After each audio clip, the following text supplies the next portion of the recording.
أعوذ بالله من الشيطان الرجيم بسم الله الرحمن الرحيم ألف لام ميم ها ميم عين سين قاف.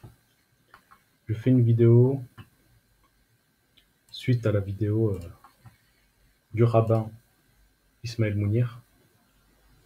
J'ai bien dit rabbin, on va garder les noms, on va essayer de mettre les mots à leur place. Parce que à travers les vidéos que je vais tenter de faire avec l'aide de Dieu, Inch'Allah, je vais vous montrer que dans les traductions, il falsifie les mots. Et les mots n'ayant plus leur sens d'origine, la compréhension en est dévoyée. Au bénéfice, à qui profite le crime, ça vous ferez votre jugement, vous. Moi, j'ai fait le mien, j'ai mon opinion, c'est la mienne, elle m'appartient. Vous ferez la vôtre. Moi, je vous pointerai juste du doigt là où il y a matière à réflexion, puisque de toute manière, vous avez le livre, votre livre de rappel que Dieu vous a descendu, qui est un exposé. Je vous montrerai le verset explicite de toute chose. Alors, quand notre Seigneur créateur des cieux et de la terre dit un exposé de toute chose, c'est pas moi qui parle, qui dit tout. Oui, c'est Dieu. C'est-à-dire qu'il y a tout le temps. Donc, cherchez, vous trouverez, tout est dedans, tout. Quand Dieu dit tout, c'est tout. D'accord ? Si tu cherches le Bitcoin, peut-être que tu le trouveras aussi dedans. Certainement. Il n'y a rien qui sort en dehors du livre.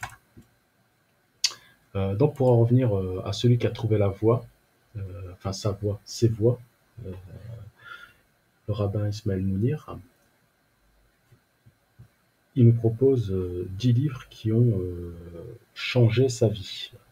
Je ne sais pas dans quel sens, certainement pas dans le bon, puisque vous remarquerez qu'à aucun moment, dans ces livres, il nous dit que le Coran, enfin le livre de rappel, puisque les mots doivent être, je dois me tenir à ce que les mots disent, puisque le livre de rappel, ce n'est pas le Coran. Le livre de rappel est une chose, le Coran en est une autre. Donc le livre de rappel, c'est le livre que vous tenez dans vos mains, physique. Vous tournez les pages. Donc, tout le monde peut le toucher, ça. N'importe qui peut le toucher. Donc 10 livres, et vous remarquerez que dans ces 10 livres, vous n'entendez parler ni de la Torah, ni des évangiles, ni des psaumes, et certainement pas du livre de rappel, que on nomme communément Coran par erreur.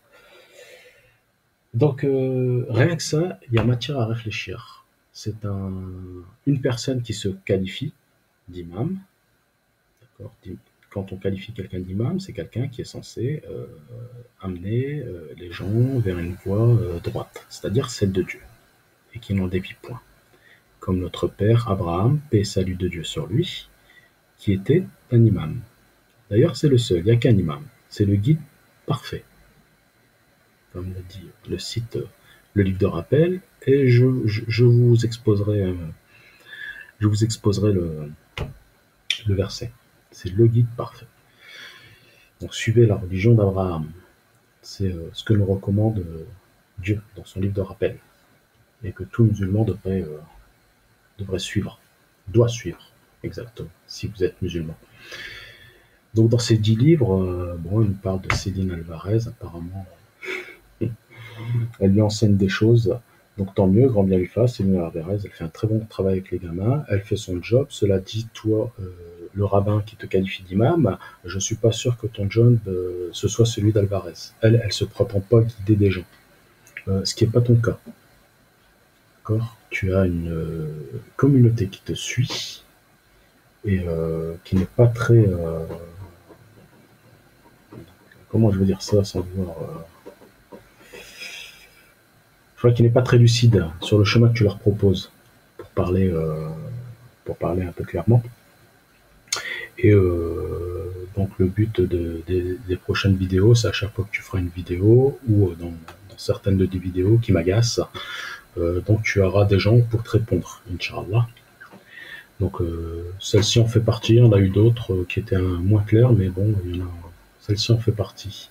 Donc tes 10 livres, toi qui te prétends, entre guillemets, imam, moi je te qualifie de rabbin, puisque tu es un rabbin, tu es un marchand du temple, et tu dévoies les gens. Donc rien que là, dans ta vidéo, tu témoignes contre toi-même. Que ceux qui changent ta vie et avec lesquels tu retrouves la foi, ce n'est pas les livres de Dieu. C'est des gens qui t'apportent un autre hadith que celui de Dieu. Ils t'apportent d'autres récits et ça réjouit ton cœur. Et ça te remet sur la bonne voie, enfin sur la voie que tu veux toi, pas sur celle de Dieu. Puisque pour être sur la voie de Dieu, il faut suivre le livre de Dieu. Ce qui est, si tu vas faire de la randonnée, si tu prends la GR21, tu prends pas la carte de la GR28. Pour parler rando, si c'est à ta portée. Donc, ouais, comment tu te fais pour te guider vers Dieu et avoir une vie apaisée et apaisante sur le chemin de Dieu avec d'autres livres que ceux de Dieu? C'est une question que je me pose. Et en plus, vouloir guider des gens vers la voie de Dieu avec d'autres livres que celle de Dieu, que celui de Dieu. Alors les imams, dont toi, Ismaël Mounir, euh, pour le réciter par cœur comme des perroquets dénués de cervelle, vous êtes hyper balèze, il n'y a pas de souci. Ouais, mais dès qu'il faut réfléchir, là, il n'y a plus personne. Parce que là, il faut connecter au moins deux petites neurones, tu vois.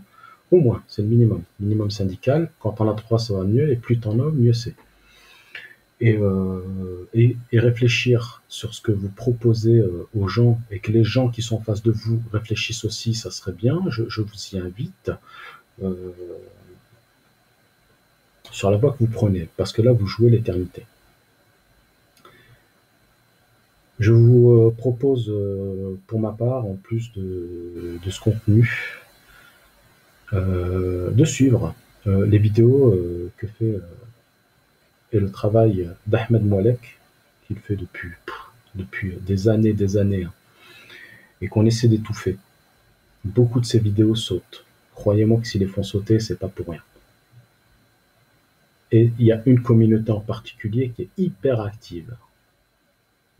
Citons-la, c'est les Juifs qui ont été maudits par Jésus, fils de Marie, paix et salut de Dieu sur eux, qui ont été, qui ont été aussi maudits par le roi David, paix et salut de Dieu sur lui, qui ont été surtout maudits par Dieu,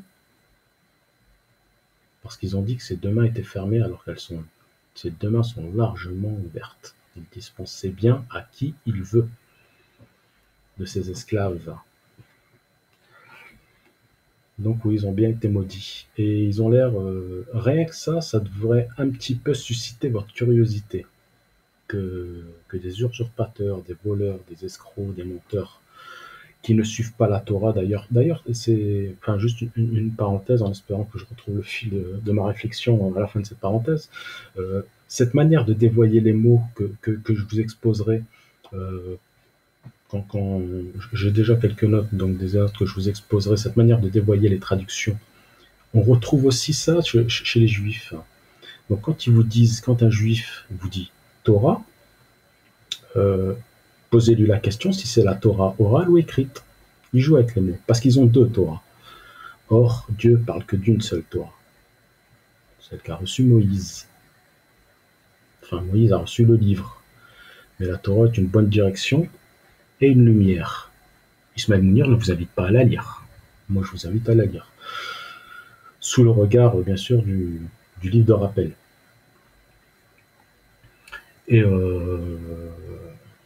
et oui, oui, donc, enfin, je dirais presque que ces falsifications de traduction, je dirais presque qu'elles portent la marque de ses origines. On retrouve déjà ça avant, et c'est les mêmes. C'est les mêmes. C'est la signature. Donc, si je regarde les traducteurs des experts en langue arabe, ouais, ils ont certainement fait 10 ans, 20 ans, et qui sont censés, ou qui prétendent comprendre le livre de Dieu, puisque le seul qu'il comprend, c'est Dieu, et il donne ce qu'il veut à qui il veut, sa compréhension. Il n'y a pas besoin de faire 10 ans d'études. Il pourrait la donner à un gamin de 5 ans, il te fait une réflexion, il te met par terre. Cette réflexion, elle lui vient d'où? Si elle vient pas de Dieu, elle vient de qui? Elle vient certainement pas d'un savant de chez le Hazar, ces escrocs, ces rabbins. Et oui, je suis parti loin. Il faut que je retrouve mon chemin. Et oh là là. Oui, oui, c'est sûr. Cette falsification des mots, on la retrouve aussi dans le livre de rappel. Donc, lorsqu'ils le traduisent, ils dévoient les mots de leur sens, ils en ajoutent comme ils veulent. Et puis d'autres, selon comme ça les arrange, ils vont prendre ce mot et dans un autre sens, ils vont prendre un synonyme et dans encore un autre, le même mot arabe, ils vont reprendre l'ancien mot. C'est-à-dire le mot n'est jamais constant. Il faut toujours que ce livre s'adapte à leur histoire inventée.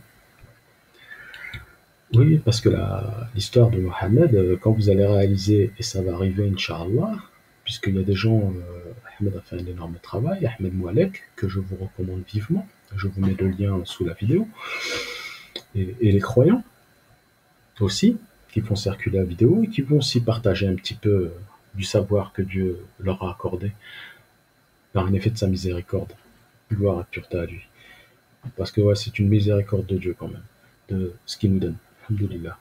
Pas les savants qu'on nous vend là, ces escrocs. Et bien vous verrez qu'ils falsifient les mots. Et si vous regardez le nom des livres, c'est souvent des noms arabes. Donc c'est une question que je vous pose, enfin je vous amène à la poser. Donc lorsque des gens qui sont censés maîtriser l'arabe et nous traduire des livres dans langue, en français, en chinois, en anglais, en russe, en allemand, dévoient les mots de leur sens, comme l'ont fait d'autres gens avant nous, et qui le font encore aujourd'hui, et qui l'utilisent. On va dire, entre guillemets, ce pouvoir des mots, parce que oui, un mot, quand on change son sens et qu'on le met dans une phrase, attention, il a un impact. Et ils le savent parfaitement. Est-ce qu'on ne pourrait pas aussi les qualifier de juifs? Parce que là, si vous revenez à la sourate numéro 1 de la Fatiha, qui commence avec un verset 1 qui s'appelle Bismillah, qui dit au nom de Dieu le miséricordieux, le très miséricordieux. Et avec le verset 7 qui cite ceux qui ont couru la colère de Dieu, donc ceux qui ont couru la colère de Dieu, on sait c'est qui, et ceux qui sont dans le noir, qui n'ont pas de lumière, Si je fais une analogie avec d'autres versets de Dieu, alors je ne vais pas citer les versets, mais je vais vous dire que, par exemple, la Torah, que ne vous propose pas Ismaël Mounir, Dieu vous dit à guide et lumière. Bon, si tu as cette lumière, tu n'es pas dans le noir. Donc pourquoi tu ne nous invites pas à lire la Torah, Ismaël Mounir? Et dans les évangiles, où il y a guide et lumière, pourquoi tu ne nous invites pas à lire Rabbin Ismaël Mounir? Les évangiles, qui sont magnifiques, alhamdoulilah. Parce que s'il y a une lumière dedans, donc je ne suis plus dans le noir. C'est très bizarre que jamais vous nous proposez de lire ces livres. Vous nous racontez toujours des bobards de X, Y, Z, purée, ça fait plus de 1000 ans que vous écrivez des bouquins, c'est bon quoi. C'est bon, on a fait le tour, hein. On a eu des philosophes, on a eu des mathématiciens, des scientifiques, voilà, qui ont fait le job. Vous n'avez pas fait le tour. À un moment, on revient au livre de Dieu quand même. Ça serait intéressant de les lire, enfin, au bout de 1000 ans quand même, pratiquement, 1000 ans. On y reviendra, Inch'Allah, de ces 1000 ans. Mais suivez Ahmed Moualek qui va bien vous l'expliquer. Si vous avez... là, mon audio il va bientôt se finir. Je ne vais pas aller pouvoir aller plus loin parce que YouTube, je suis un petit peu limité au niveau temps pour le moment. Suivez Ahmed Moualek. C'est un conseil. Les 1000 ans, vous allez comprendre pourquoi. Les dates ont été falsifiées. Donc les mots, on y reviendra souvent sur la falsification des mots. Et ouais, ouvrez les yeux. Moi, je vais vous recommander un livre. C'est votre livre de rappel. Lisez-le. C'est un ordre divin. Dieu, quand il dit, c'est un ordre. Lisez votre livre de rappel. Et vous verrez que votre livre de rappel, il pourra vous amener à d'autres livres que Dieu vous recommande.